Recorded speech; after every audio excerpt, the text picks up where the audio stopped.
वैदिक ज्योतिष की इस बड़ी और पेचीदा दुनिया में हम अक्सर अपनी कुंडली देखते हैं ताकि अपनी किस्मत, पर्सनैलिटी और लाइफ पार्ट को समझ सकें। ये कुंडली एक कॉस्मिक मैप की तरह होती है जो हमारे जन्म के सही समय पर बनती है, जबकि हर ग्रह और भाव का एक खास मतलब होता है। करक ग्रहों के कॉन्सेप्ट से समझने का एक गहरा तरीका भी है। ये वो आकाशीय पिंड हैं जिनकी एक खास अहमियत होती है, जो हमारी जिंदगी के अलग अलग पहलुओं के लिए प्राइमरी इंडिकेटर या सिग्निफिकेटर का काम करते हैं। इन करक ग्रहों को समझना एक सीक्रेट चाबी मिलने जैसा है, जिससे हम अपनी कुंडली में छिपे गहरे रहस्यों को खोल सकते हैं और अपनी यात्रा का असली मतलब जान सकते हैं। सोचिए, आप एक घर बना रहे हैं।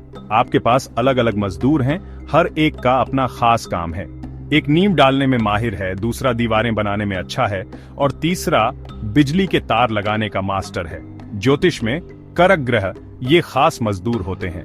हर एक की जिंदगी के कुछ खास एरिया के लिए एक नेचुरल और परमानेंट जिम्मेदारी होती है, फिर चाहे वो आपकी कुंडली में किसी भी घर या राशि में हो। मिसाल के तौर पर सूर्य आत्मा और पिता के लिए यूनिवर्सल करक है, जबकि शुक्र प्यार और शादी के लिए नेचुरल सिग्निफिकेटर है। ये रोल फिक्स्ड और यूनिवर्सल होते हैं जो किसी भी ज्योतिषीय एनालिसिस को एक बुनियादी मतलब देते हैं।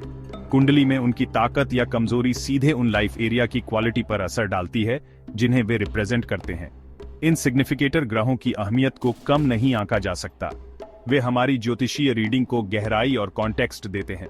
जब हम किसी खास घर का एनालिसिस करते हैं, जैसे शादी का 7वां घर, तो हमें उसके नेचुरल करक शुक्र की कंडीशन पर भी ध्यान देना चाहिए।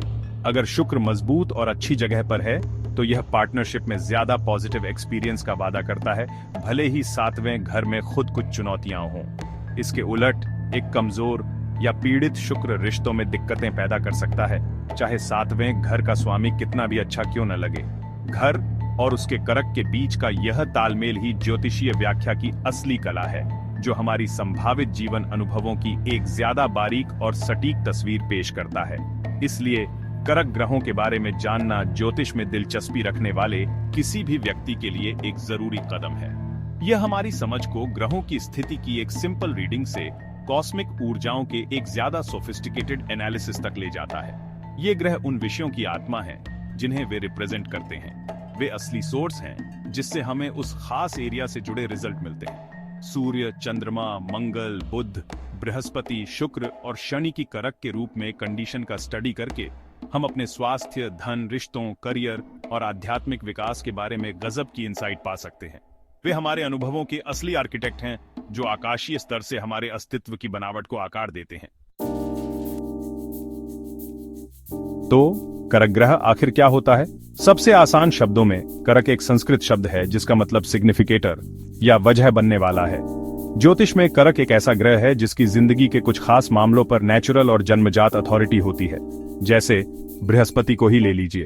बृहस्पति या गुरु को आमतौर पर ज्ञान, विद्या, धन, संतान और अच्छे भाग्य का करक माना जाता है। यह उसका परमानेंट पोर्टफोलियो है। आपकी कुंडली में बृहस्पति कहीं भी बैठा हो, वह हमेशा इन सिग्निफिकेशंस को अपने साथ रखेगा। एक मजबूत बृहस्पति व्यक्ति को इन क्षेत्रों में प्रचुरता देता है, जबकि एक कमजोर बृहस्पति शिक्षा, वित्त या संतान से जुड़ी चुनौतियों का संकेत दे सकता है। करक कई तरह के होते हैं, लेकिन सबसे बुनियादी नैसर्गिक करकास या नेचुरल सिग्निफिकेटर होते हैं।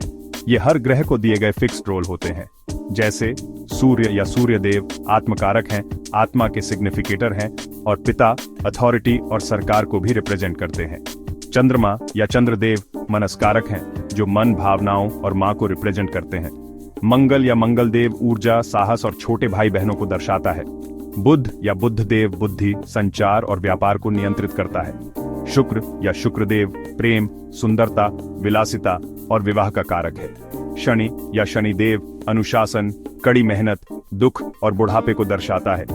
ये नेचुरल रोल ज्योतिषीय व्याख्या की नींव बनाते हैं। इसे और भी क्लियर करने के लिए आइए एक एनालॉजी का इस्तेमाल करें।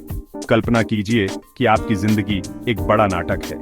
आपकी कुंडली के 12 घर आपकी जिंदगी के अलग अलग स्टेज या सेटिंग्स हैं, जहां आपकी जिंदगी के सीन सामने आते हैं। ग्रह वे एक्टर्स हैं जो इन स्टेज पर परफॉर्म करते हैं। तो करक ग्रह किसी खास थीम के लिए लीड एक्टर है। अगर नाटक में प्यार का सीन है तो शुक्र ही स्टार परफॉर्मर है।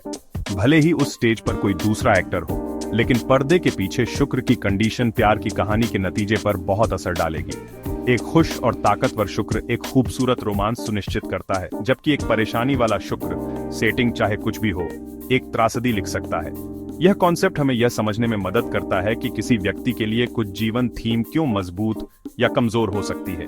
मिसाल के तौर पर किसी के पास करियर के 10वें घर पर शासन करने वाला एक बहुत शक्तिशाली ग्रह हो सकता है, जो प्रोफेशनल सक्सेस का सुझाव देता है। हालांकि अगर शनि, करियर और कड़ी मेहनत का नेचुरल कारक उनकी कुंडली में कमजोर या खराब स्थिति में है, तो उन्हें सफलता मिल सकती है, लेकिन केवल बहुत संघर्ष, देरी या अपने काम में असंतोष की भावना के बाद।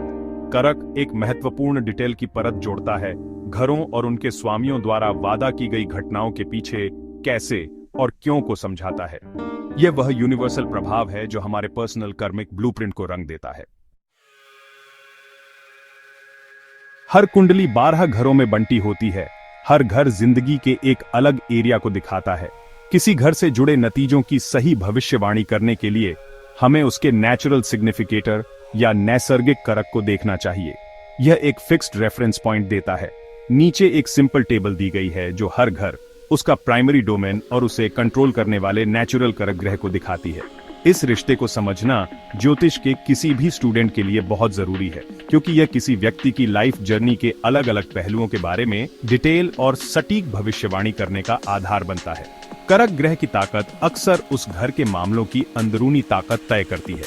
पहला घर सेल्फ, शरीर, पर्सनैलिटी और सेहत के बारे में है, और इसका नेचुरल कारक सूर्य है। दूसरा घर धन, परिवार और वाणी को कंट्रोल करता है, जिसका कारक बृहस्पति है। तीसरा घर भाई बहन, साहस और कम्युनिकेशन से जुड़ा है, और मंगल इसका सिग्निफिकेटर है। चौथा घर माँ, घर, खुशी और जमीन को रिप्रेजेंट करता है, और यहाँ चंद्रमा और बुध दोनों की भूमिका होती है।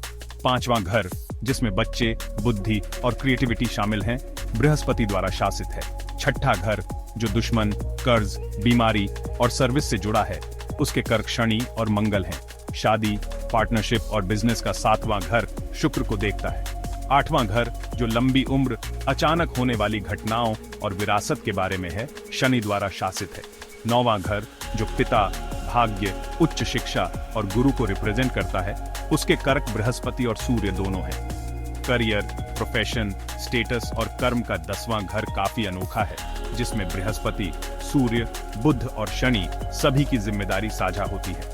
लाभ, बड़े भाई बहन और दोस्तों के लिए 11वां घर बृहस्पति द्वारा शासित है।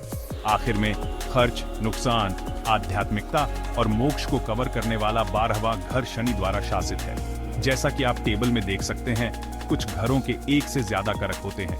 मिसाल के तौर पर चौथा घर माँ और भावनात्मक खुशी के मामलों के लिए चंद्रमा को देखता है, जबकि संपत्ति और जमीन के लिए बुध को माना जाता है। इसी तरह करियर के 10वें घर के 4 कारक होते हैं। हर एक अलग पहलू को नियंत्रित करता है।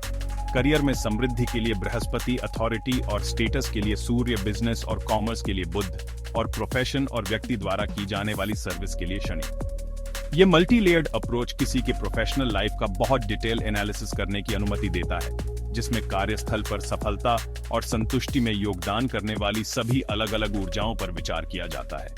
तालमेल ही मायने रखता है।